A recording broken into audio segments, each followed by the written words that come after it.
د پښتو رسنیز متن د ویډیویي لړۍ مینوالو سلامونه. نن درته د محکمې او محاکمې پر توپیر خبرې کومه.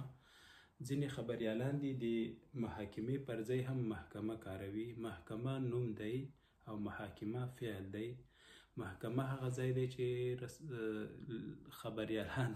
خبریالان خو ضرور ورځي، قاضیان، وکیلان او تورن پکې راټولیږي. د یو تورن په هکله حکم کیږي، هغه سپین یا تور خیږي، یا ورته سزا ورول کیږي یا بری کیږي. دا کار په محکمه کیږي، خو همدغه کار چې کیږي دې ته محاکمه وایي، یا د کوم فعل چې د یو چا په برخه کې ترسره کیږي. مثال د عمران خان او د هغه میرمن محکمه کیږي.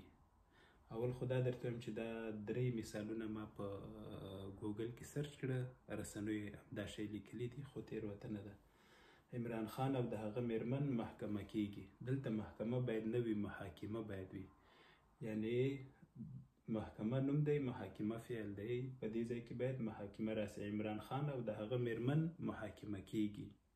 دغسې ټیک دی. یا د دې وړاندې د اسلام آباد سترې محکمې د عمران خان محکمه ځنډولې وه. دلته هم باید محاکمه راسي، یعنی د ده په هکله چې کوم حکم کاوه یا کوم د محکمې بهیر و هغه یې ځنډولی و. صحیح دغه داسې راځي چې له دې وړاندې د اسلام آباد محکمې د عمران خان محاکمه ځنډولې وه. او بل مثال دی چې هغه هم ناسم دی. د کډوالو لپاره د ګډ اقدام کمیټه وایي په دې اړه به محکمه د لیندۍ په 21مه ترسره شي. دلته هم محکمه نه ده، محاکمه ده. یعنی محکمه چې کوم حکم کوي یا کوم قانوني بهیر دی هغه به په دې وخت کې کیږي. نو هیله ده چې د محکمه او محاکمه ترمنځ پر توپیر پوهېدلي یاست. ښه وخت.